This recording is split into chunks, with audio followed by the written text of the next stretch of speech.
Shalom. Selamat pagi kami ucapkan kepada semua jemaat yang diberkati oleh Tuhan. Selamat berjumpa kembali. Seminggu lamanya Tuhan menjaga kita berpisah dan kita kembali berkumpul di tempat ini untuk kita mau memuji dan kita mau menyembah Tuhan. Mari kita menyiapkan hati, fokus pikiran kita hanya kepada Tuhan. Kita mau menaikkan puji-pujian dan kita mau menyembah Tuhan karena kasih-Nya yang begitu besar di dalam kehidupan kita. Hari ini kita sudah ada pada minggu yang keempat dari bulan Oktober, dan saya percaya bahwa di dalam hari-hari kehidupan kita ada begitu banyak peristiwa yang Tuhan izinkan terjadi di dalam hidup kita. Ada sukacita, ada tantangan-tantangan yang Tuhan izinkan terjadi di dalam kehidupan kita. Tetapi kita membawa itu semua kepada Tuhan dengan ucapan syukur kita kepada Bapa, kepada Yesus, kepada Roh Kudus yang senantiasa ada bersama-sama dengan kita. Kita membawa itu kepada Tuhan sebagai ucapan syukur, sebagai persembahan yang hidup bagi Tuhan, supaya hidup kita terus menyenangkan Bapa yang senantiasa memberkati kita. Kita mau menyembah Tuhan karena kebaikan-kebaikannya di dalam kehidupan kita. Kita mau datang kepada Tuhan, kita mau membawa syukur kita sebagai tanda kita mau menyenangkan Tuhan.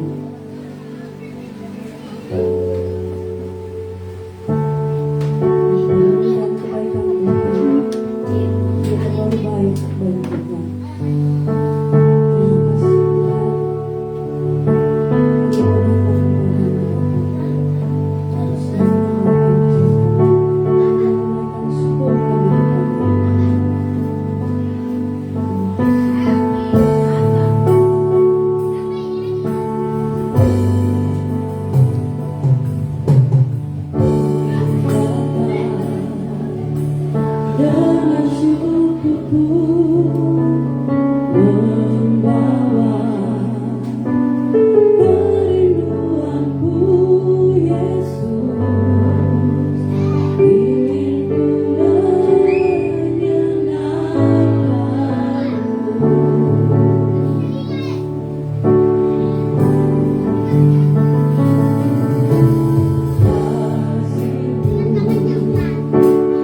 Indah bagiku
kami mau dekat dengan Engkau. Terima kasih.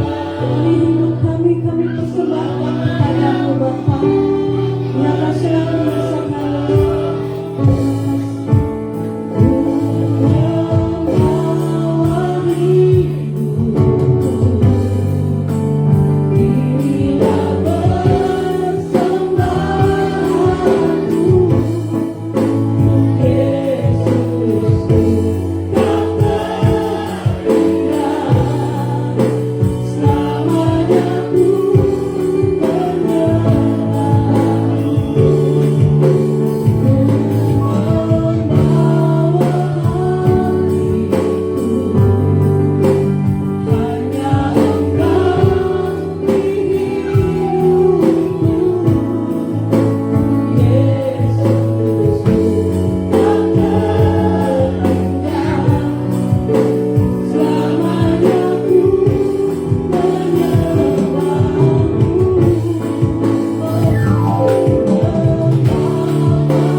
Renungkan kebaikan Tuhan, ucapkanlah terima kasih, mengangkat layak Yesus membawa hidup kita di hadapan Tuhan sebagai persembahan, memberikan hati sebagai tangan yang subur untuk mengatasi segala kebenaran. Mari sembah Dia, Allah yang ajaib, Allah yang besar. Terima kasih kebaikan Tuhan. Haleluya Yesus. Terima kasih untuk penyertaan-Mu di dalam kehidupan kami. Kami bersyukur Bapa. Kalau bukan karena Engkau, kami tidak ada sebagaimana kami ada saat ini. Hanya karena anugerah-Mu yang besar bagi kami. Kami mau bersyukur kepada Tuhan. Kami mau bernyanyi. Kami mau bersorak-sorak bagi Allah yang besar. Kami mau berikan pujian dan hormat hanya bagi Tuhan. Atas segala sesuatu di hadapan-Mu.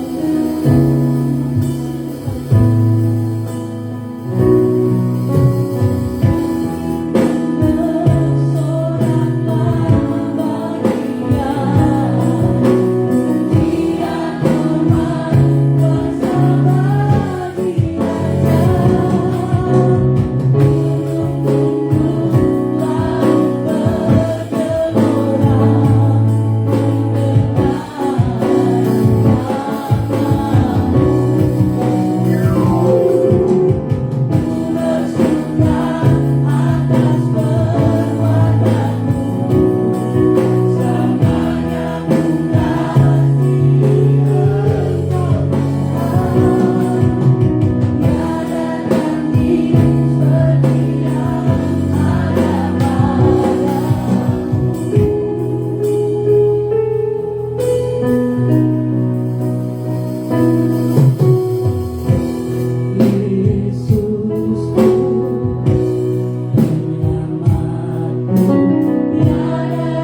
Kami sangat bangga punya Allah yang luar biasa.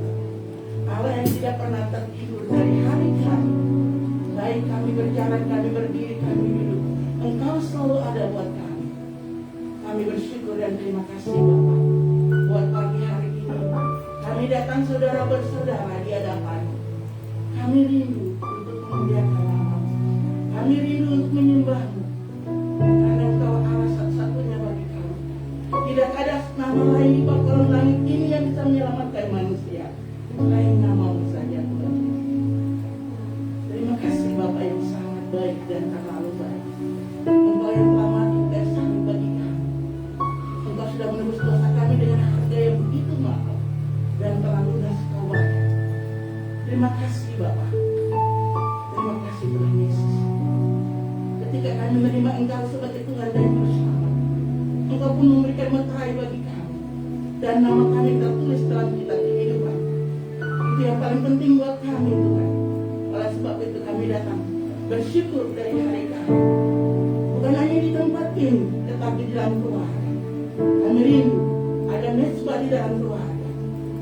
Ada saling hormat menghormati satu sama lain. Terima kasih Bapak. Terima kasih Tuhan Yesus. Terima kasih buat puji-pujian di hari ini Tuhan. Terima kasih. Kami menyatukan visi dan misi kami dengan malaikat di surga. Terima kasih buat kehadiran-Mu di tempat ini. Pada saat ini Tuhan, kami rindu Kau bebaskan roh kami, setiap roh dan jiwa kami di tempat ini, supaya tidak dibelenggu oleh iblis. Dalam nama Yesus kami katakan, Engkau tidak punya kuasa di tempat ini. Kami rindu kuasa Allah yang bekerja, Roh Kudus yang bekerja di tempat ini menuntun kami untuk memuji memuliakan Allah dalam roh dan kebenaran. Bapa, ya Abah, ya Bapa, berkati hamba-Mu, urapi hamba-Mu musik lidah. Engkau mengkuduskan suaranya, Engkau bungkus dia dengan kuasa darah-Mu, sehingga dia tidak terganggu dengan kuasa dewa. Berkati hamba-Mu yang main musik, berkati impulsus, berkati jemaat-Mu yang hadir di tempat ini, supaya mempunyai hati yang selalu memuji memuliakan Allah dalam roh dan kebenaran. Itu yang menjadi cita-cita kami Tuhan. Dan kami rindu kuasa-Mu terus ada bersama dengan kami. Urapi hamba-Mu, yang akan menyampaikan firman. Engkau berkati dia, urapi dia dengan kuasa. Mari Allah Roh Kudus memberkati dia, supaya dari hari ke hari Tuhan selalu menuntut supaya kami di sini bertumbuh dan berakar dalam Kristus, melekat terus kepada pokok anggur. Karena Allah Bapa di surga adalah pengusaha yang luar biasa. Kami dan henti Bapa, Tuhan Yesus adalah pokok anggur. Kiranya kami terus melekat kepada-Mu, supaya kami tidak hidup seperti orang lain yang dari hari ke hari mencari Allah yang seperti apa. Tapi kami tahu kami punya Allah yang hidup, Allah yang telah mati di kayu salib bagi kami. Allah sempurna dan manusia sempurna itu adalah Tuhan Yesus. Terima kasih. Engkau adalah jalan kebenaran dan hidup bagi kami. Tidak ada seorang pun yang akan datang kepada Bapa di sorga kalau tidak melalui Engkau. Terima kasih Bapa yang sangat baik. Kau menjadi panutan buat kami. Bapa, terima kasih yang datang pada pagi hari ini dengan rasa sakit di dalam dada, rasa sesak di dalam dada. Mari Tuhan, Engkau lepaskan rasa sesak itu, supaya sukacita dari surga yang mengalir. Karena kerajaan Allah bukan soal makanan dan minuman, tapi soal sukacita, damai sejahtera dan kasih Allah yang ajaib. Karena Allah itu adalah kasih. Terima kasih Bapa, Engkau memberkati kami semua di tempat ini. Berikan roh yang hidup bagi kami, supaya jiwa kami menjadi hidup terus memuliakan Allah. Terima kasih. Terima kasih Bapa. Kami satu persatu di sini untuk siap menerima firman ataupun memuji memuliakan Tuhan. Kami itu hanya sebagai diri, tapi ketika kami ada di hadapan-Mu, kami rindu memuji memuliakan Engkau sebagai anak-anak Allah yang hidup. Terima kasih, terima kasih, terima kasih, terima kasih buat penyertaan. Ini kami Tuhan, yang menyerahkan hidup kami di dalam tangan-Mu di pagi hari ini Tuhan. Kami berdoa dari tempat ini Tuhan, setiap orang yang mengikuti live channel, live streaming Tuhan, berkati mereka juga. Mereka punya kelemahan-kelemahan di anak-anak. Tuhan berikan kekuatan baru dari sorga, sehingga mereka terus memuji memuliakan Allah walaupun tidak datang di tempat ibadah. Terima kasih Bapak. Terima kasih. Terima kasih. Terima kasih buat urapan di pagi hari ini. Terima kasih. Terima kasih. Ya Abah, ya Bapak. Kami akan ibadah, kami akan terus memuji memuliakan Engkau. Kami menyerahkan ibadah ini mulai dari awal, pertengahan sampai akhir. Boleh jadi di dalam nama Bapa, Anak dan Roh Kudus. Di dalam nama Tuhan Yesus Kristus adalah Tuhan dan Juru Selamat kami yang hidup. Kami berdoa dan mengucap syukur kepada Allah Bapa dalam kerajaan surga. Haleluya, kami siap untuk memuji-Mu, siap untuk memuji memuliakan Allah. Kami mau bersama-sama katakan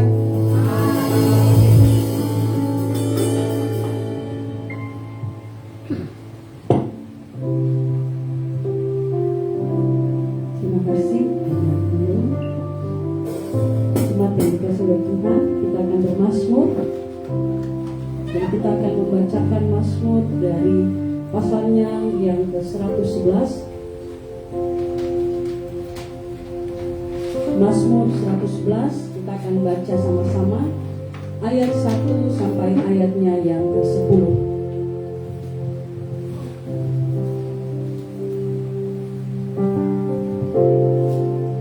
Mazmur 111 ayat 1 sampai ayatnya 10. Yang sudah dapat boleh bilang amin. Dan untuk menghormati firman Tuhan, mari saya undang kita untuk bangkit berdiri. Saya akan baca berikutnya terlebih dahulu dan kita akan membaca bagian firman Tuhan ini sama-sama. Kebajikan Allah, sama-sama. Haleluya. Aku mau bersyukur kepada Tuhan dengan segenap hati dalam lingkungan orang-orang benar dan dalam jemaat. Besar perbuatan-perbuatan Tuhan, layak diselidiki oleh semua orang yang menyukainya. Agung dan bersemarak pekerjaannya, dan keadilannya tetap untuk selama-lamanya. Perbuatan-perbuatannya yang ajaib dijadikannya peringatan. Tuhan itu pengasih dan penyayang. Diberikannya rezeki kepada orang-orang yang takut akan Dia. Ia ingat untuk selama-lamanya akan perjanjiannya. Kekuatan perbuatannya diberitakannya kepada umatnya dengan memberikan kepada mereka milik pusaka bangsa-bangsa. Perbuatan-perbuatannya ialah kebenaran dan keadilan. Segala titahnya teguh, kokoh untuk seterusnya dan selamanya, dilakukan dalam kebenaran dan kejujuran. Dikirimnya kebebasan kepada umatnya, diperintahkannya supaya perjanjiannya itu untuk selama-lamanya. Namanya kudus dan dahsyat. Permulaan hikmat adalah takut akan Tuhan. Semua orang yang melakukannya berakal budi yang baik. Puji-pujian kepadanya tetap untuk selama-lamanya. Haleluya. Puji-pujian kepadanya tetap untuk selama-lamanya. Orang-orang yang dikasihi oleh Tuhan, mari sebelum kita memuji Tuhan, jangkau 2-3 orang, berikan salaman, katakan Tuhan Yesus baik.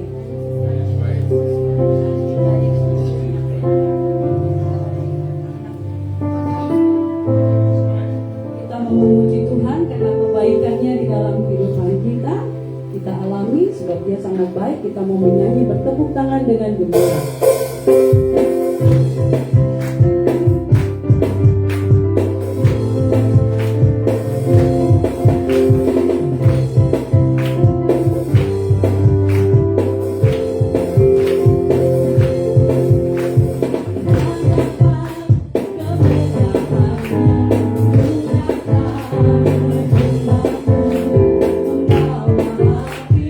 Membawa hatiku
Bapa, di dalam nama Yesus, kami hendak merenungkan sabda kebenaran firman-Mu.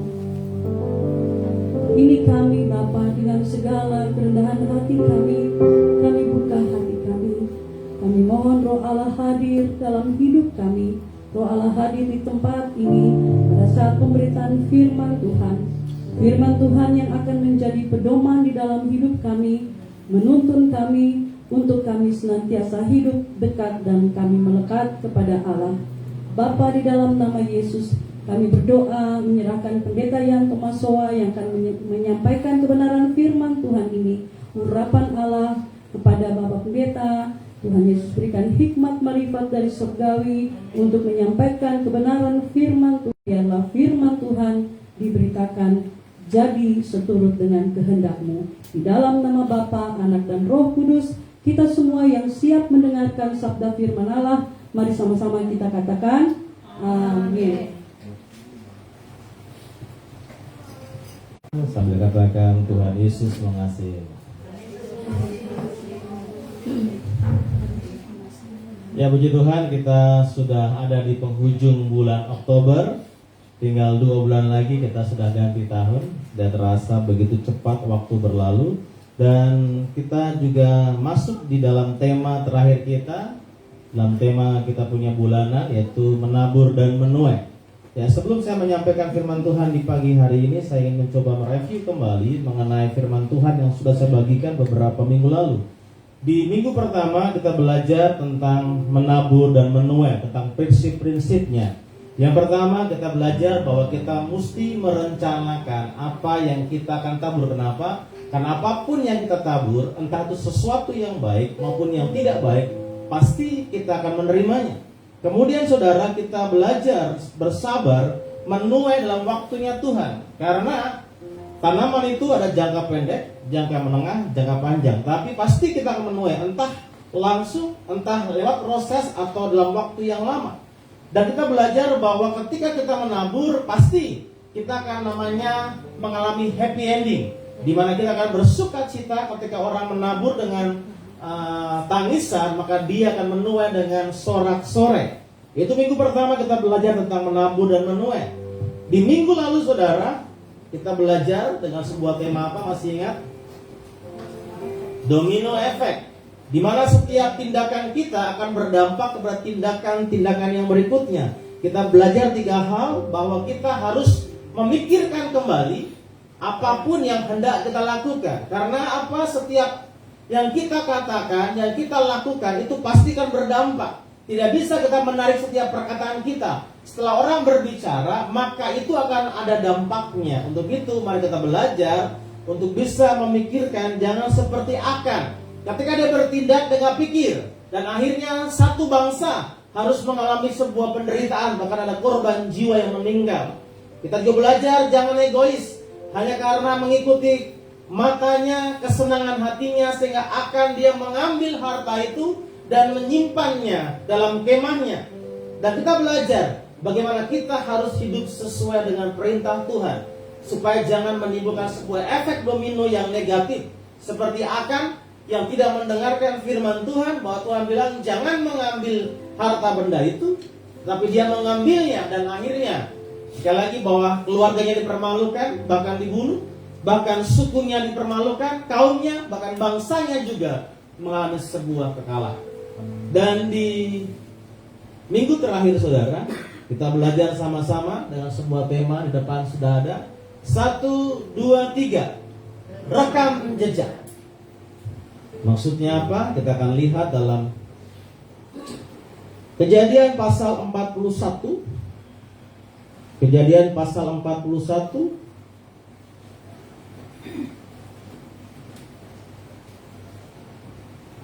ayat 9 sampai dengan ayat yang ke-11.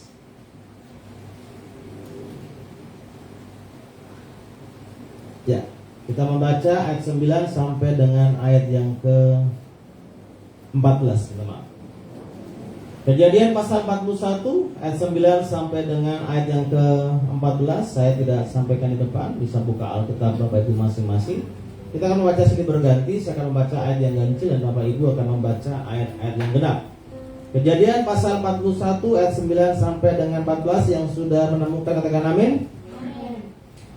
Lalu berkatalah kepada kepala juru minuman kepada Firaun, hari ini aku merasa perlu menyebutkan kesalahanku yang dahulu. Waktu itu tuanku Firaun meminta kepada pegawai-pegawainya, "Lihatlah aku dalam rumah pegawai di sana, beserta dengan kepala juru roti." Pada satu malam juga kami bermimpi. Aku dan kepala juru roti itu masing-masing mempunyai mimpi dengan artinya sendiri. Sama-sama dengan kami ada di sana seorang penjahit daging, hamba kepala pengawal istana itu. Kami juga memimpi kami kepadanya, lalu dia bertanya kepada kami mimpi kami masing-masing. Dan seperti yang diartikannya itu kepada kami, demikianlah pula terjadi. Aku dikembalikan ke dalam pangkatku dan kepala juru roti itu digantung. 14. Kemudian dia menunggu di Yusuf, segera dia dikeluarkan dari kerajaan. Dia berdiri sedang berjalan, lalu berkata kepada Firaun. Saudara, ini sebuah kisah pada waktu itu Firaun bermimpi sebanyak 2 kali dengan mimpi yang artinya sama. Yang pertama, bagaimana dia melihat ada 7 lembu yang tambun. Kemudian tiba-tiba muncul lembu yang begitu kurus sekali, dan lembu yang kurus itu memakan habis lembu yang tambun itu. Dan masalahnya, ketika dia makan lembu yang tambun itu, tidak ada perubahan daripada lembu yang kurus itu. Kemudian yang kedua, ada 7 berkas gandum, saudara, yang gemuk. Kemudian muncul lagi 7 bulir gandum yang kurus, dan dia memakan yang gemuk tersebut. Saudara, kemudian Firaun dia begitu gelisah, dan dia mencari orang-orang yang pintar, orang-orang yang pandai untuk mengartikan mimpi ini. Tetapi sayang sekali bahwa tidak ada seorang pun di tanah Mesir yang dapat mengartikan mimpi ini. Padahal sebelumnya pasti ada orang-orang yang pandai yang bisa mengartikannya. Karena ada profesi juru tafsir mimpi gitu kan. Artinya sebelum-sebelumnya ada kemampuan dari mereka.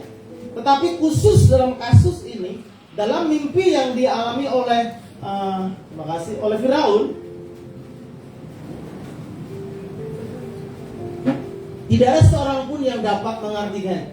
Kemudian saudara, ketika dia dalam kegelisahannya, tiba-tiba juru minum raja itu ingat akan cerita masa lalunya dia. Pada waktu dia di penjara, dia pernah bersama-sama dengan si Yusuf, dan dia pernah bermimpi juga bersama dengan juru roti, dan dia menceritakan mimpinya kepada Yusuf, dan Yusuf mengartikannya atas penyertaan Tuhan, dan akhirnya mimpi itu benar. Dan apa yang terjadi saudara? Si juru minum raja ini bilang kepada raja, "Aduh raja, saya minta maaf sekali. Saya mau mengaku dosa dulu. Dulu waktu saya di penjara itu ada seorang Ibrani, seorang yang masih muda yang mengartikan mimpi." Saudara, si juru minum ini melihat kembali rekam jejak daripada Yusuf yang selama di penjara itu berhasil mengartikan mimpinya. Dan dia menawarkan kepada raja supaya raja bisa memanggil dia.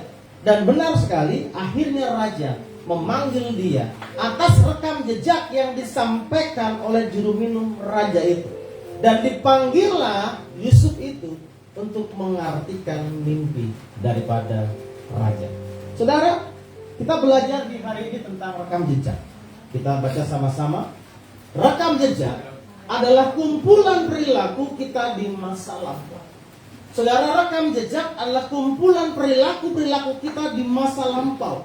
Entah itu perilaku yang baik maupun yang tidak baik. Kalau kita di zaman dulu saudara, atau mungkin zaman sekarang juga, ketika orang mencoba melamar pekerjaan, maka pihak perusahaan yang akan memberikan lowongan kepada mereka akan mencoba mencari tahu rekam jejak daripada calon pegawainya. Dengan cara apa? Dengan cara setiap pegawai yang melamar harus membuat riwayat pekerjaan mereka. Itu artinya bahwa perusahaan ingin tahu bagaimana rekam jejak daripada calon pekerja itu. Dia ingin tahu kira-kira sekolahnya di mana waktu itu. Dia ingin tahu kira-kira dia kuliah di mana. Dia ingin tahu seberapa pintar orang ini. Kalau ada pengalaman pekerjaan, dia ingin tahu juga bagaimana pekerjaan dia di tempat yang lama. Makanya biasanya saudara, dia harus menyertakan surat keterangan bahwa dia pernah bekerja di sebuah tempat. Kalau ada surat keterangan, itu artinya bahwa dia baik-baik saja.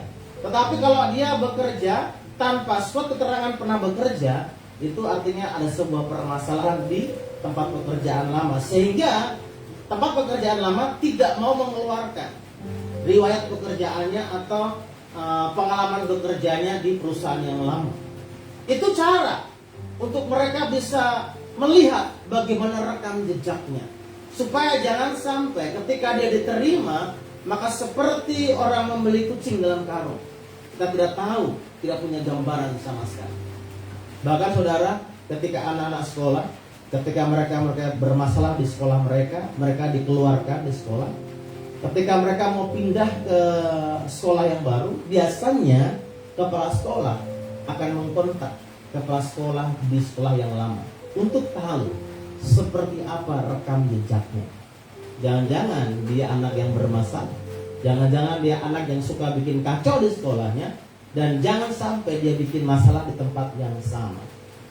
Saudara, di hari ini ada sebuah situasi yang lebih luar biasa lagi. Kalau zaman dulu orang hanya bisa melihat rekam jejak dari apa kata orang, dari sebuah kertas mengenai pengalaman pekerjaannya, mengenai latar belakang pendidikannya. Sekarang saudara, ada sebuah jejak yang begitu begitu akurat sekali. Sekarang kita semua terhubung dengan namanya sosial media. Setiap aktivitas kita semua sering kali kita posting di sosial media, dan itu menjadi sebuah rekam jejak digital bagi kita. Saya pernah melihat sebuah perusahaan saudara, ketika dia mau menerima pegawai, selain dia membuat sebuah kurikulum sebuah keterangan pribadinya dia juga minta akun sosial media. Kenapa saudara? Ternyata dia sengaja minta akun sosial medianya. Dia ingin menyelidiki bagaimana perilaku dia sehari-hari. Dan namanya jejak digital itu jahat. Dia akan melihat ke belakang bagaimana jejak digital dia, bagaimana sikap dia meresponi sebuah masalah, bagaimana dia akan melihat sebuah situasi. Itu akan terlihat dalam jejak digitalnya. Oke, mungkin dia menghapusnya, tapi jangan sampai ada orang yang sudah screenshot dia punya jejak digital, dan jejak digital itu akan tetap terlihat. Makanya saudara, kadang-kadang kalau kita yang suka main Facebook, orang bilang begini, kalau main Facebook itu kelihatan tuanya gitu. Kalau anak muda mainnya IG gitu kan. Saudara, kalau kita main Facebook, biasanya Facebook suka mengingatkan kita begitu, mengingatkan kembali memori masa lampau 7 tahun yang lalu. Kemarin saya lihat di Facebook saudara, saya mengingat lagi. Saya kan ingin coba cari tahu. Kemarin kan ada konser Noah di PTC. Saya penasaran gitu kan. Saya coba cari Noah PTC. Yang muncul ternyata foto-foto kami pada waktu main di PTC. Saya dengan istri. Dan saya melihat ternyata rekam jejaknya luar biasa. Saya punya istri masih luar biasa langsing saudara. Saya gara-gara dia ke foto zaman dulu nih. Kau pilih yang mana? Yang dulu kayak sekarang? Yang sekarang saja. Saudara, itu sebuah rekam jejak. Dan 1, 2, 3, rekam jejak akan memperkuat perbuatan yang sedang kita jalani atau bisa menjadi suatu kesaksian perubahan. Saudara, rekam jejak yang pernah kita buat di masa lampau itu bisa memperkuat apa yang sedang kita kerjakan di hari ini. Contoh, dalam Yosua 14 ayat 11. Silakan buka Alkitabnya. Di hari ini tidak banyak ayat ditampilkan di depan, supaya kita buka-buka Alkitab begitu. Terus sering ditampilkan di depan, jadi Yosua 14 ayat 11. Amin. 1, 2, 3. Pada waktu ini Aku masih sama kuat seperti pada waktu aku disuruh Musa. Seperti kekuatanku pada waktu itu, demikianlah kekuatanku sekarang untuk berperang dan untuk keluar masuk. Saudara, ini pernyataan daripada Kaleb bin Yefune. Dia bilang begini, sekarang aku masih sangat kuat seperti ketika Musa mengutus aku 40 tahun yang lalu. Dia melihat rekam jejak pada waktu itu, saudara. Pada waktu dia diutus oleh Musa, kekuatannya begitu luar biasa. Dan apa yang dialami sekarang itu diperkuat dengan apa yang pernah dia lakukan. Itu yang namanya bahwa rekam jejak memperkuat perbuatan yang sedang kita kerjakan sekarang. Contoh, saudara, kita berkumpul dalam sebuah lingkungan, dan pada waktu kita berkumpul, tiba-tiba ada orang yang sedang memerlukan bantuan. Muncullah satu pribadi yang langsung menolong. Maka asumsi orang di tempat itu, wah, ini orang baik. Kemudian ketika orang melihat rekam jejaknya di zaman dahulu, oh, cocok. Ternyata orang ini dari dulu suka membantu orang. Itu artinya rekam jejak yang dahulu memperkuat apa yang sedang terjadi sekarang. Tetapi saudara, bisa juga rekam jejak itu bisa menjadi sesuatu yang berbeda, seperti bertolak belakang. Dahulu seperti itu dan sekarang berbeda. Kita lihat di dalam Filipi pasal 3. Filipi pasal 3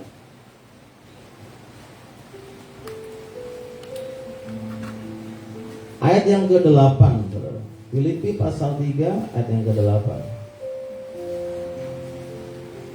Amin, Bapak Ibu. Oke, kita akan membaca bersama-sama 1, 2, 3. Malahan segala sesuatu kuanggap rugi karena pengenalan akan Kristus Yesus, Tuhanku, lebih mulia daripada semuanya. Oleh karena dialah aku telah melepaskan semuanya dan menganggapnya sampah, supaya aku memperoleh Kristus.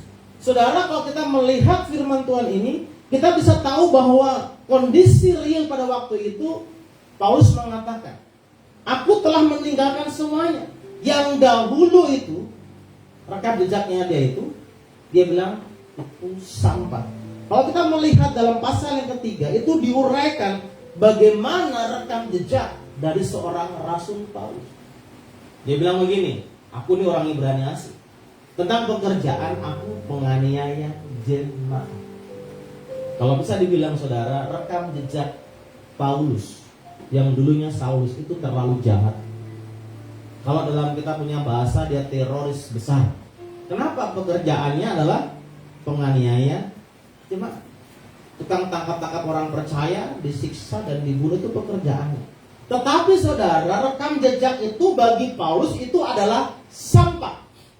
Dan sekarang fokus dia adalah bagaimana hidup di dalam Tuhan dan mengejar hidup seperti dengan Tuhan. Artinya bahwa rekam jejaknya itu menjadi sebuah kesaksian. Dulu saya itu orang yang jahat, tetapi sekarang puji Tuhan, Tuhan berikan kasih yang luar biasa. Dulu saya tuh suka maki-maki, tapi sekarang puji Tuhan, saya tidak maki-maki lagi. Dulu saya itu perokok berat, peminum berat, judi, togel berat, tapi sekarang saya tidak seperti dulu lagi. Itu artinya bahwa rekam jejak kita di masa lampau menjadi sebuah kesaksian, karena hidup kita sudah berbeda. Tapi jangan sampai dulu saya tukang maki-maki, sekarang makin jago maki, ya itu masalah. Coba tanya ke sebelah, kakak, bagaimana dengan rekam jejaknya? Bagaimana dengan rekam jejak kita, saudara? Apakah rekam jejak kita itu sesuatu yang bagus? Atau mungkin seperti Kaleb tadi, dia bagus rekam jejaknya, sekarang makin bagus. Atau dulu rekam jejak kita itu parah. Kalau saya tergolong seperti Paulus, kalau bilang rekam jejak zaman dahulu kan, saudara. Kalau di kampung, saudara, pulang ke Jogja itu ketemu dengan ibu-ibu yang tua begitu, dong panggilnya tuh Yanse, bukannya C, Yanse, pakai apakah logat Jawa kah? Yanse, ini dulu ini nakal sekali, sekarang tuh jadi hamba Tuhan nih. Macam tidak percaya sekali. Mereka lihat rekam jejak saya di zaman itu, dan sekarang kok macam tidak percaya. Dan saya tidak tahu dengan kita, dan saya percaya pasti kita semua juga punya rekam jejak. Kalau bagus itu dipertahankan, kalau tidak bagus biarlah itu menjadi sebuah kesaksian bahwa sekarang kita berbeda dengan zaman dulu. Amin. Bila kakak berbeda sekali.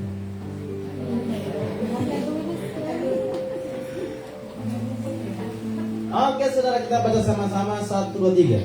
Prinsip apa yang dapat kita pelajari dari rekam jejak? Ada 2 hal saja yang akan kita bahas di pagi hari tentang prinsip dari rekam jejak. Yang pertama, 1, 2, 3. Segala perbuatan kita menjadi sebuah rekam jejak. Sekali lagi, segala perbuatan kita menjadi rekam jejak. Apapun perbuatan kita di masa sekarang, itu akan menjadi sebuah rekam jejak di masa yang akan datang. Kalau kita melakukan hal-hal yang baik di masa sekarang, maka kita akan meninggalkan rekam jejak yang baik di masa yang akan datang.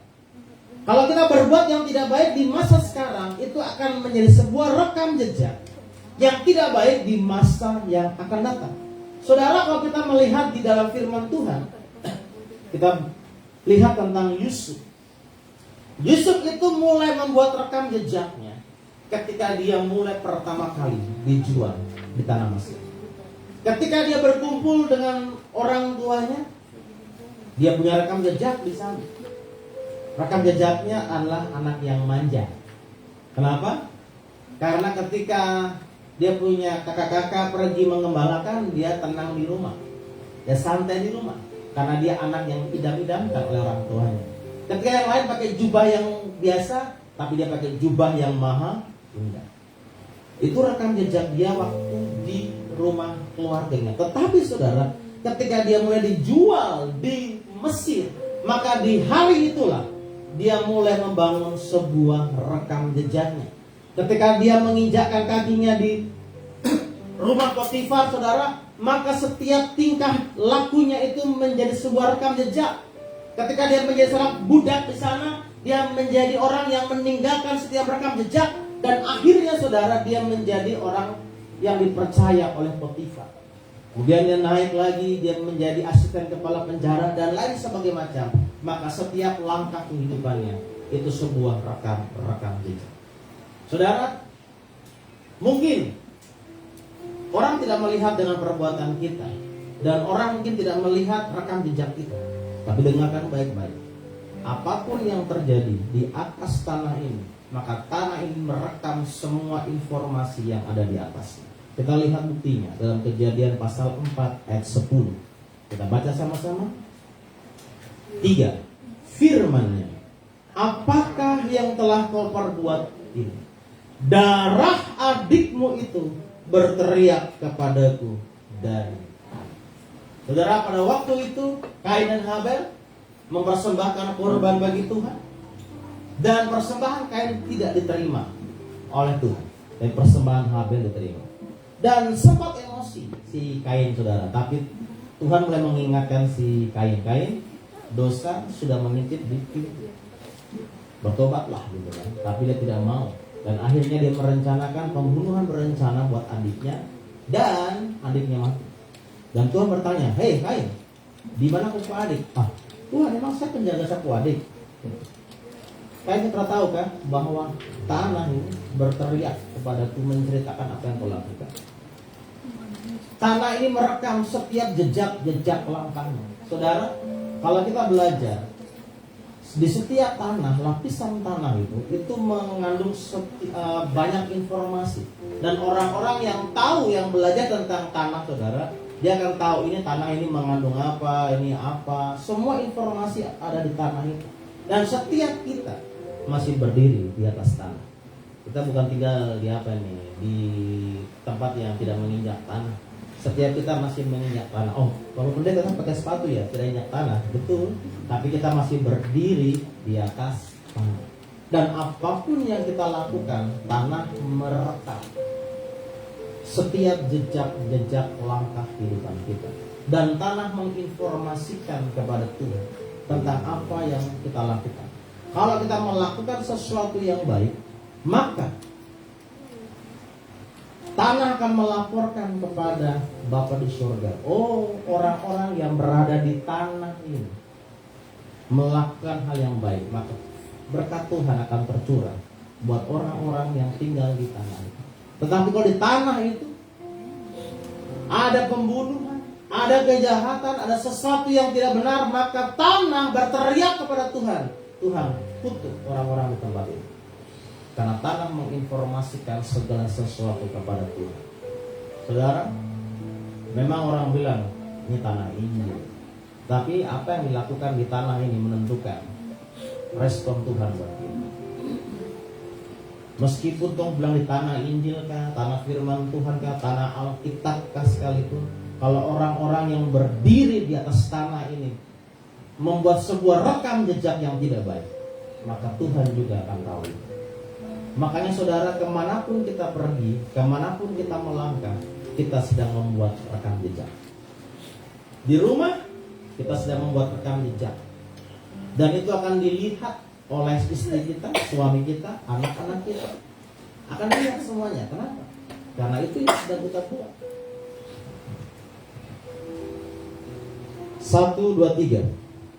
Apa yang kita lakukan akan membentuk potret kehidupan kita, dan orang menilai berdasarkan rekam jejak tersebut. Saudara, apapun yang kita lakukan itu akan membuat sebuah potret kehidupan kita, dan orang cenderung akan menilai sesuai dengan potret tersebut.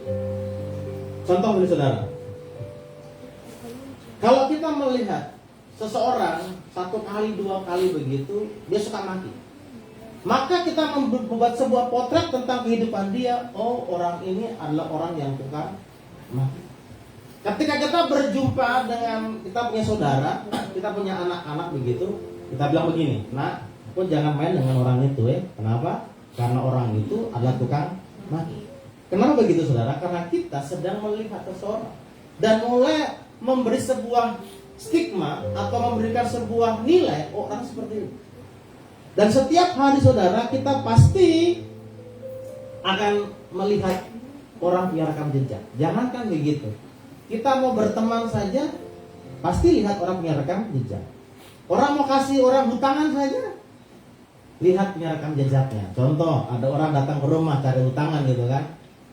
Sebelum kita mengiyakan, memang Tuhan kasih kepekaan, tetapi kadang-kadang juga kita perlu konfirmasi dari tongku teman dulu. Kawan, ini temannya ada datang ke rumah, ada minta uang. Bagaimana? Kasih tidak? Oh, jangan. Oh, dia pinjam itu, berangkat kembali. Kalau dia pinjam itu, mungkin tuh 20 tahun baru dia kasih kembali. Kita mencari informasi itu. Atau ketika kita mau pergi ke sebuah lokasi, maka kita akan bertanya dulu tentang rekam jejak orang-orang di sekitar supaya kita bisa menyesuaikan. Sekali lagi, bahwa setiap perilaku kita itu menjadi sebuah potret, dan orang akan menilai seperti apa kita, seperti apa orang itu berdasarkan rekam jejak. Makanya saudara, ini sudah orang sudah masuk di pilpres ke apakah orang mulai melihat rekam jejaknya, orang ini bagaimana, mau dia mau janji dengan begitu indah atau tidak penting. Yang penting tuh mau lihat bagaimana rekam jejaknya dia sebelum dia mencalonkan dirinya seperti apa. Kenapa? Karena rekam jejak itu begitu penting. Amin saudara. Yang berikutnya saudara, 1, 2, 3. Rekam jejak yang lama hanya bisa diperbaharui dengan kita membuat rekam jejak yang baru. Saudara, kalau kita lihat tadi tentang Paulus, dia punya rekam jejak yang tidak baik, sangat tidak baik. Bahkan saudara, ketika dia awal bertobat, ketika dia berjumpa dengan Ananias di biara di situ, saudara, dia mau ketemu dengan Rasul Petrus. Dan ada beberapa orang di situ, saudara. Tetapi banyak orang yang menolak. Kenapa? Dong takut. Betulkah tidak dia bertobat itu? Betulkah tidak si orang itu pembunuh itu dia bertobat? Jangan sampai lagi dia jadi mata-mata, pura-pura bertobat. Jadi awal-awal orang menolak kehadiran Paulus. Wajar. Karena apa? Rekam jejak. Rekam jejak yang lama hanya bisa diperbaharui dengan kita membuat rekam jejak yang baru. Rekam jejak tidak bisa dihapus. Meski itu asa sudah merupakan perbuatannya dia, betul. Tetapi namanya rekam jejak itu tetap akan ada. Makanya rekam jejak yang lama, yang tidak bagus itu, kita harus membuat rekam jejak yang baru dengan konsisten tentunya, supaya itu memudarkan rekam yang lama dan lebih dominan rekam jejak yang baru. Dia bilang ke sebelah, kakak, setiap langkahmu adalah sebuah rekam jejak. Jadi mari kita belajar untuk membuat sebuah rekam jejak yang baik. Sama seperti Paulus. Ketika dia bertobat, dia membuat rekam jejak yang bagus. Dan orang mulai melihat Paulus bukan seperti yang dulu lagi, tetapi Paulus yang baru, yang menulis sebagian besar Alkitab Perjanjian Baru. Itu yang pertama. Yang kedua, prinsip apa yang bisa kita pelajari dari rekam jejak? 1, 2, 3. Rekam jejak akan menolong kita di masa depan. Kita lihat di dalam Kejadian pasal 41.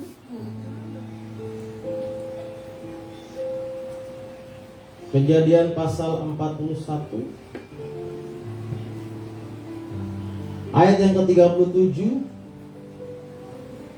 sampai dengan ayat 41. Kejadian pasal 41 ayat 37 sampai dengan 41. Sudah dapat Bapak Ibu sekalian? Oke. Kita akan baca bersama-sama 1, 2, 3. Usul itu dipandang baik oleh Firaun dan oleh semua pegawainya. Lalu berkatalah Firaun kepada para pegawainya, mungkinkah kita mendapat orang seperti ini, seorang yang penuh dengan roh Allah? Kata Firaun kepada Yusuf, oleh karena Allah telah memberitahukan semuanya ini kepadamu, tidakkah ada orang yang demikian berakal budi dan bijaksana seperti engkau? Engkau menjadi kuasa atas istanaku dan kepada perintahmu. Lanjut.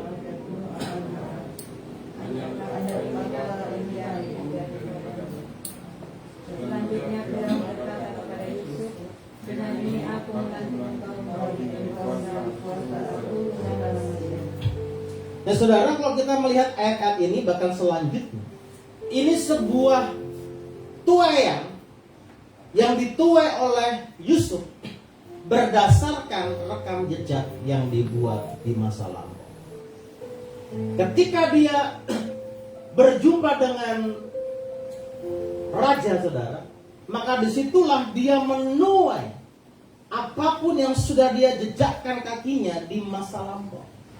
Dia menuai, yang pertama adalah dia diangkat menjadi orang nomor 2 di Mesir. Dan dia menuai segala fasilitas kerajaan. Bahkan Firaun tidak lebih besar daripada Yusuf, hanya tahtanya lah keunggulannya. Tapi semuanya sama, semuanya tidak ada berbeda. Dia mendapatkan semua fasilitas itu.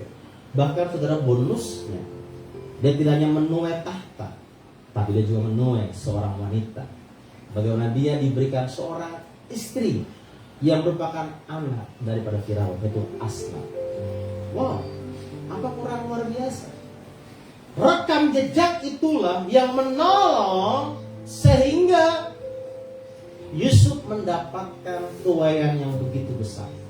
Oke, kita akan lihat kira-kira rekam jejak apa yang dijejakkan oleh si Yusuf.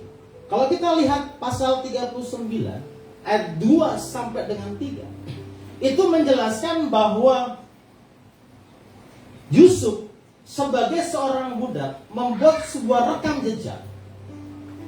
Dia menjadi seorang budak yang baik, seorang budak yang berhasil. Semua pekerjaannya selalu berhasil. Itu rekam jejaknya dia. Dalam ayat yang keempat dan ayat yang kelima, berdasarkan rekam jejak dia sebagai seorang budak itu, dia diangkat oleh Potifar menjadi kepala budak atau yang bertanggung jawab atas semua rumah Potifar.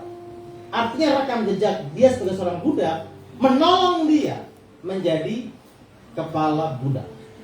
Dan sekali lagi, ketika menjadi seorang kepala budak, dia menorehkan sebuah rekam jejak yang baik, di mana semua yang diperbuatnya berhasil. Dan Potifar tidak perlu pusing mengenai makan dan minumnya. Kemudian saudara, ada sebuah peristiwa dari fitnah, dia masuk ke penjara. Di ayat 21 dan ayat 22 menjelaskan bahwa ternyata meskipun orang mencoba mengganggu rekam jejaknya dengan menempelkan seorang pemerkosa, seseorang yang mungkin jahat, ingin memperkosa dia punya tuan, saudara, itu tidak mempan. Karena rekam jejaknya terbukti ketika di penjara, dia menjadi seorang asisten kepala penjara. Itu rekam jejak. Dan semua yang dia lakukannya berhasil lagi.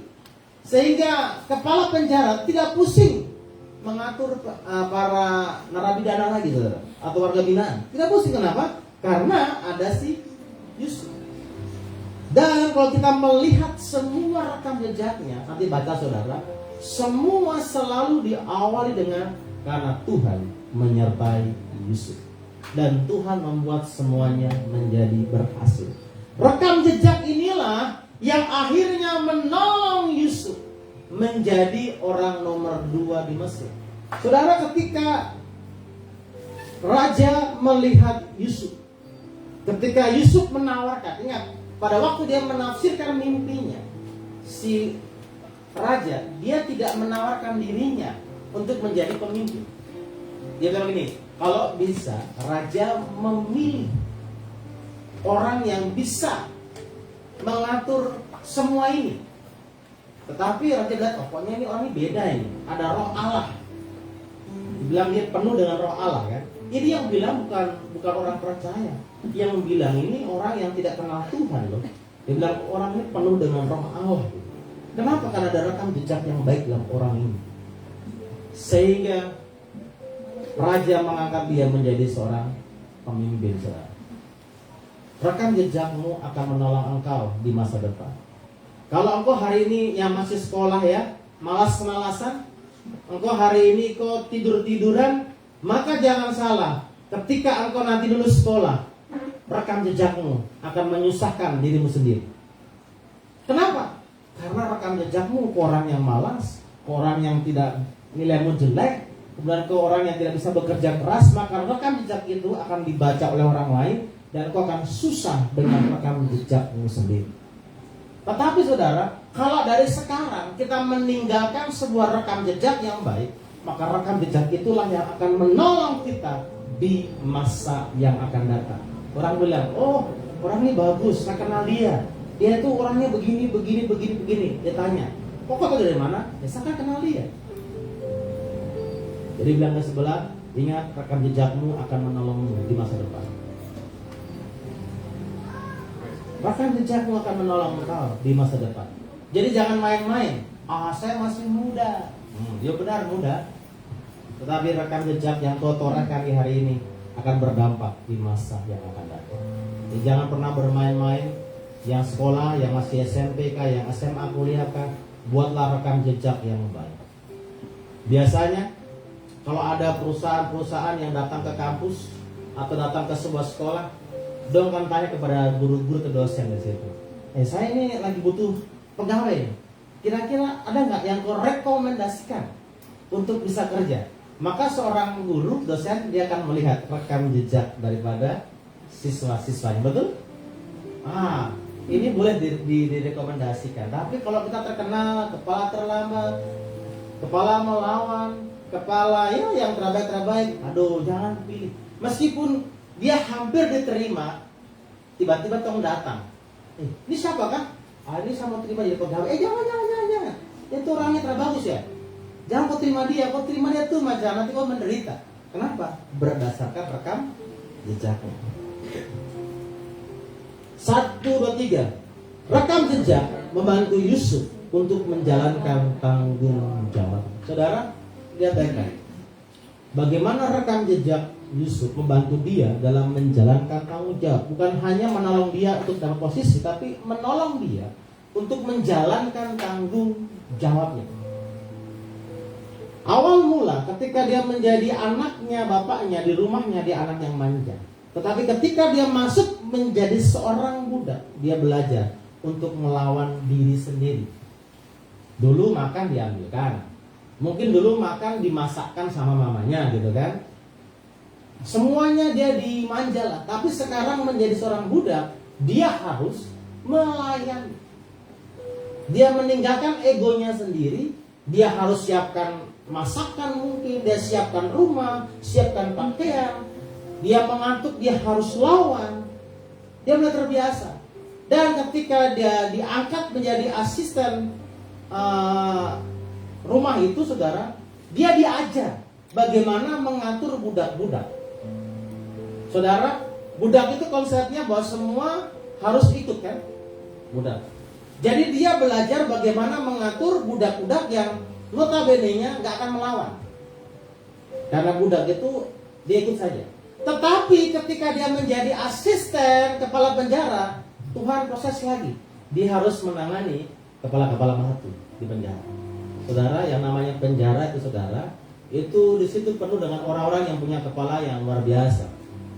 Dong mungkin di luar bermasalah, dong dimasukkan, dibina di situ, tapi kan dong kelakuan juga ada yang masih temperamental. Makanya tidak heran kalau di lapas, saudara, dong baku pukul bisa terjadi di situ, dong bisa baku bunuh di situ. Kenapa? Karena itu situasinya. Dan Yusuf harus mengelola orang-orang seperti itu. Waktu menjadi asisten kepala budak, saudara, dia enak. Dia perintahkan, dilakukan. Tapi sekarang dia mendapatkan anak-anak buah untuk melawan kan. Tapi dia ajar bahwa dalam kehidupan nanti ke depan, ketika kau jadi orang nomor 2 di Mesir, masyarakat itu terdiri dari 2 hal. Orang yang dengar-dengaran dan orang yang suka melawan.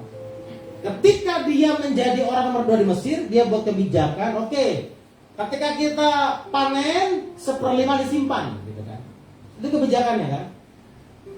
Tetapi dia tahu bagaimana menghadapi orang yang kepala batu. Dia tahu bagaimana orang yang dengar-dengaran. Saya yakin meskipun dia dipromosikan, pasti ada orang-orang yang tidak suka dengan dia lah. Bahwa ini anak baru kemarin sore, mantan warga binaan, langsung jadi pemimpin di kita negara. Siapa dia? Apalagi nih orang yang baru saja, saudara. Tetapi sekali lagi dia telah dilatih. Rekam jejak di masa lampau itu melatih dia menangani orang-orang yang bermasalah dan orang-orang yang dengar-dengar. Jadi jangan salah bahwa rekam jejakmu sekarang ini akan menolong engkau di masa yang akan datang. Amin. Saya selalu punya prinsip begini. Hari ini adalah masa latihan untuk menolong kita di pertandingan yang sesungguhnya. Hari ini latihan saja. Besok itu kita akan menghadapi sesuatu yang benar-benar yang akan kita hadapi. Reputasi itu dibangun dari kumpulan rekam jejak. Jadi reputasi Yusuf sebagai orang yang penuh dengan Roh Allah itu berdasarkan kumpulan, akumulasi dari rekam jejak yang sudah dia bangun. Jadi bilang ke sebelah lagi, ingat baik-baik bahwa rekam jejakmu menolongmu di masa depan. Bilang ke sebelah. Amin. Ya, sedikit lagi saudara, ada tinggal 2 ayat saja. Kita akan baca 1, 2, 3. Di samping itu, kau carilah dari seluruh bangsa itu orang-orang yang cakap dan takut akan Allah, orang-orang yang dapat dipercaya dan benci kepada pengejaran suap. Mereka di antara bangsa itu menjadi pemimpin 1.000 orang, pemimpin 100 orang, pemimpin 50 orang. Pemimpin. Saudara, pada waktu itu saudara Musa ini dia bikin sesuatu yang bikin dia bosan sendiri. Dia melakukan semua tanggung jawabnya sendiri. Datang dia punya saudara bilang, oh jangan begitu, kau memimpin. Kau harus memilih orang-orang menjadi kepala pemimpin 1.000, kepala 100 dan lain sebagainya. Tetapi ketika kau pilih orang-orang itu, kau lihat rekam jejaknya dulu. Orang-orang itu harus dapat dipercaya. Dia harus benci dengan suap. Kita bisa tahu orang itu layak dipercaya bukan di hari itu, tetapi di rekam jejaknya. Kita bisa percaya bahwa itu orang yang benci suap bukan di hari itu, tapi ketika kita melihat rekam jejak? Lihat. Dunia, lihat rekam jejak. Jadi jangan main-main dengan rekam jejak. Makanya dibilang lihatlah rekam jejak. Coba yang berikutnya. Dari Amsal 14 ayat 15. 1, 2, 3. Orang yang tak berpengalaman percaya kepada setiap perkataan, tetapi orang bijak memperhatikan langkah. Orang yang tidak berpengalaman, saudara, dia asal percaya saja dengan orang punya perkataan. Apalagi kalau dia punya kata-kata tuh manis itu, kayak sales, saudara, dia bisa percaya. Karena namanya penjual, saudara, dari barang yang tidak baik bisa jadi baik. Barang yang tidak berkualitas jadi barang berkualitas. Yang tidak bernilai jadi bernilai karena dia punya perkataan tuh sungguh mati, dia rayu kita tuh. Tetapi orang bijak akan memperhatikan apa? Langkah. Itu artinya memperhatikan setiap rekam jejaknya. Jangan cuma percaya punya perkataan, lihat dia pulang dulu. Sesuai tidak antara perkataannya dengan kehidupan yang dia sudah lalui. Itu namanya rekam jejak. Makanya orang bilang jejak digital itu jahat, karena dia sebuah kebenaran yang tidak bisa disalah. Yang terakhir, saudara, bagi berdiri, kita akan baca sama-sama. 1, 2, 3. Taburlah rekam jejakmu di hari ini, dan kamu akan menuainya di masa depan. Sekali lagi, 1, 2, 3.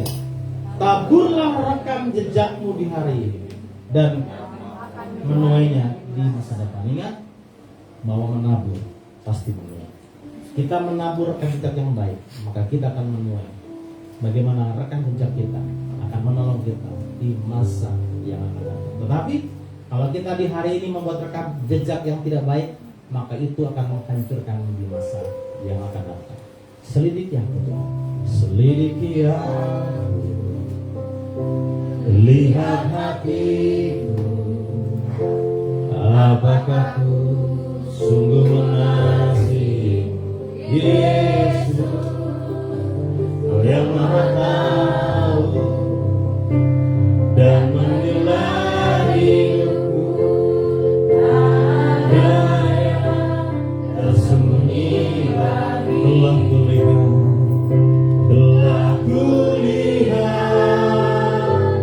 kebaikanmu yang tak pernah habis di hidupku. Ku berjuang sampai akhirnya, Kau dapati aku tetap setia. Telah kulihat kebaikanmu yang tak pernah habis di hidupku. Ku berjuang sampai akhirnya, Kau dapati aku tetap setia. Saudara, saya tidak tahu apa yang sedang kita jejakkan dalam setiap kehidupan kita. Setiap langkah kita, setiap perbuatan kita itu adalah sebuah rekam jejak. Dan ketika kita menghasilkan rekam jejak yang baik, maka hal itu akan menolong saudara. Dan sebaliknya, kalau kita membuat rekam jejak yang tidak baik, maka rekam jejak itulah yang akan menghancurkan kita. Kalau mungkin di saat ini kita sedang menabur rekam jejak yang tidak baik. Seorang pelajar, engkau mungkin masih bermalas-malasan. Seorang pelajar mungkin kau masih santai-santai. Itu rekam jejak, dan itu akan mempengaruhi masa depan. Siapapun kita yang saat ini sedang membuat rekam jejak yang tidak baik, kita datang kepada Tuhan, kita minta ampun sama Tuhan. Kita mengambil komitmen untuk memulai membuat rekam jejak yang baik. Kalau kau ingin mengambil sebuah komitmen untuk membuat rekam jejak yang baik mulai hari ini, seperti Paulus, dia mengubah rekam jejaknya, memperbaharui rekam jejaknya, maka kita pun mampu melakukan. Mari taruh tanganmu di dada. Saya berdoa buat saudara. Tuhan Yesus, Engkau melihat setiap tangan-tangan yang berkomitmen untuk memperbaharui rekam jejak. Hamba berdoa Tuhan memberikan kemampuan agar setiap kami bisa menghasilkan rekam jejak yang baik. Sama seperti Kaleb berkata, kekuatanku pada waktu ini masih sama seperti pada waktu Musa mengutus aku. Dan hamba percaya kami akan menghasilkan rekam jejak yang baik. Di dalam nama Tuhan Yesus kami sudah berdoa dan mengucap syukur. Semua sama-sama katakan amin. Silakan duduk Bapak Ibu. Tuhan Yesus memberkati.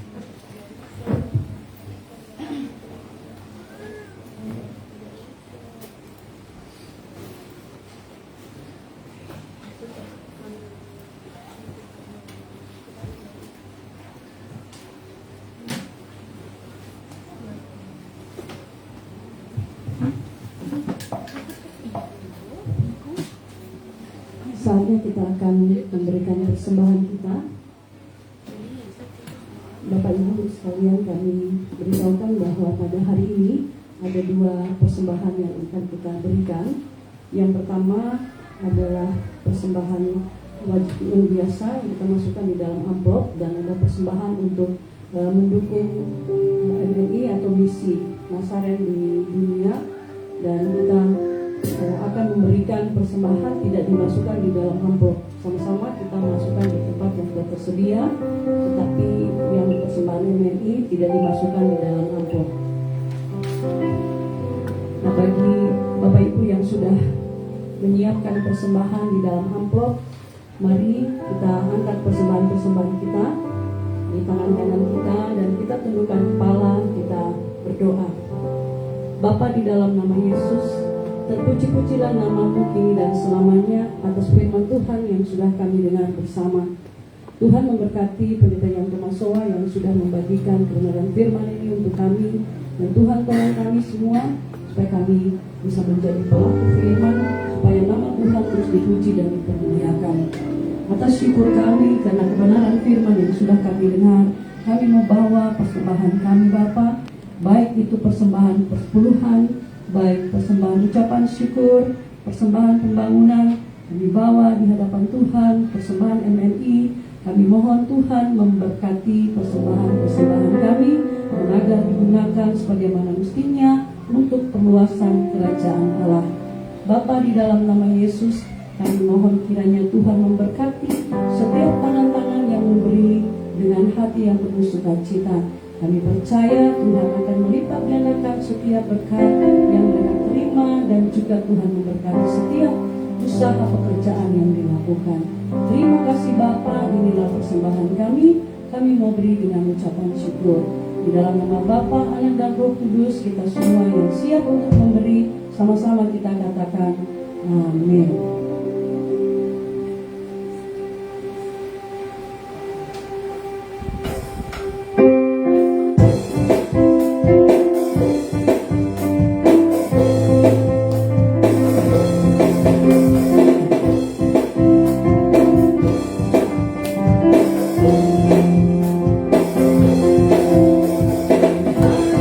Kemegahan,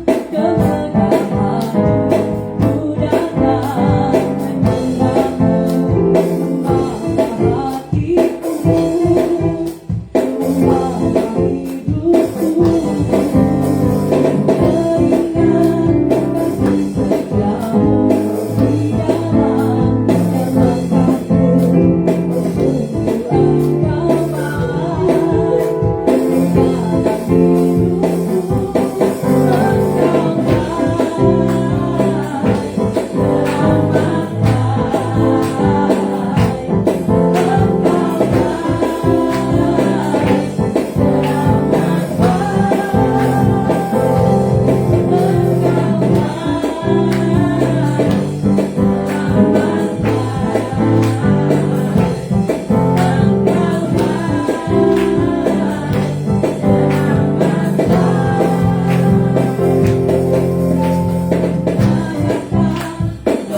Tuhan untuk menuntun kita dan biarlah nyanyian ini menjadi doa berkat untuk kita.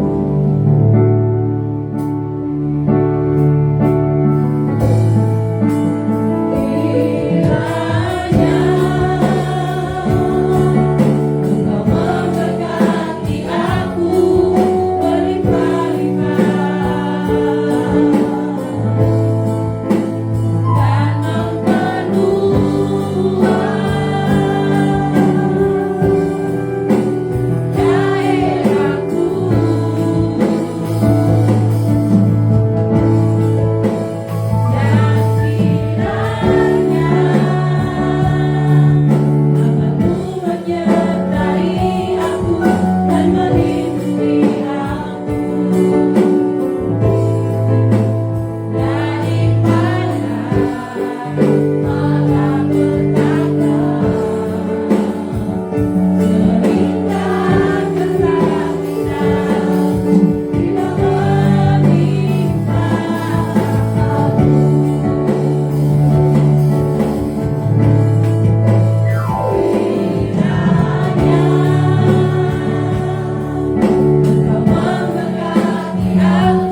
Terima kasih Tuhan Yesus, kami percaya Engkau Allah yang akan terus menyertai bahkan memberkati setiap kehidupan kami.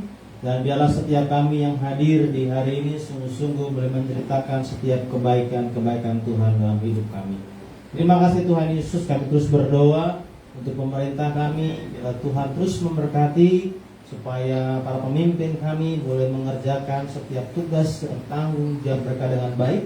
Dan setiap kebijakan, keputusan yang diambil semua sungguh-sungguh berpihak kepada masyarakat. Kami juga berdoa untuk tahun-tahun pemilu.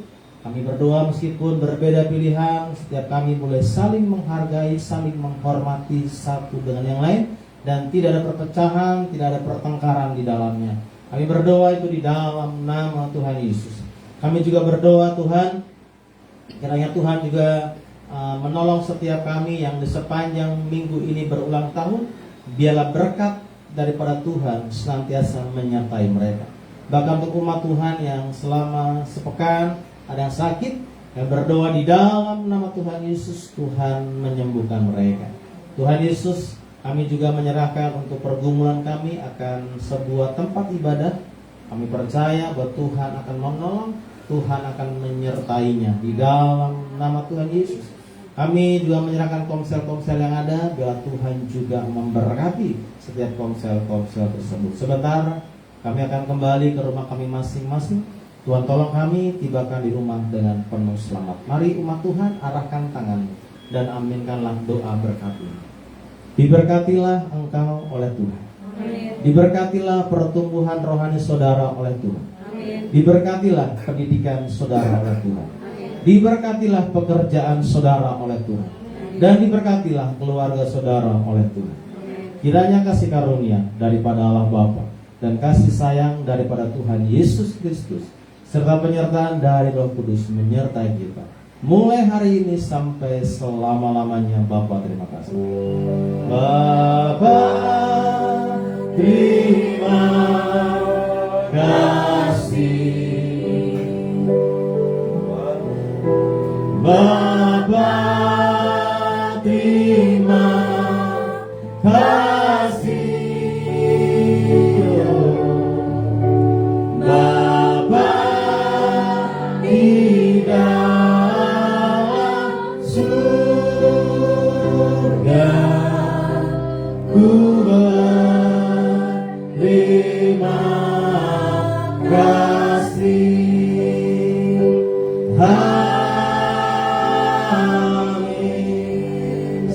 duduk, silakan mengambil waktu teduh sejenak.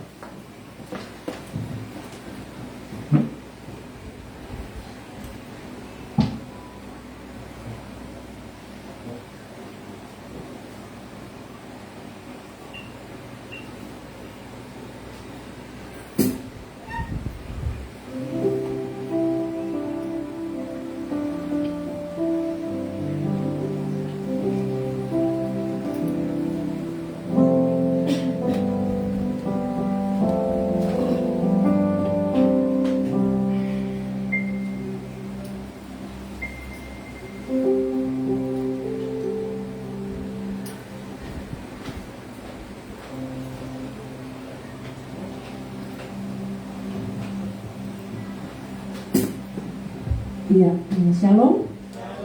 Sebelum saya menyampaikan pengumuman untuk kita semua, kita bersyukur kepada Tuhan karena hari ini datang istimewa. Tuhan izinkan ada bersama-sama dengan kita Ibu Gembala dari Merauke, POSPI di Merauke, kami Ibu Ana. Selamat datang Ibu, kami mengundang Ibu untuk bangkit berdiri. Mari Bapak Ibu berikan ada dua. Oh ya, satu lagi.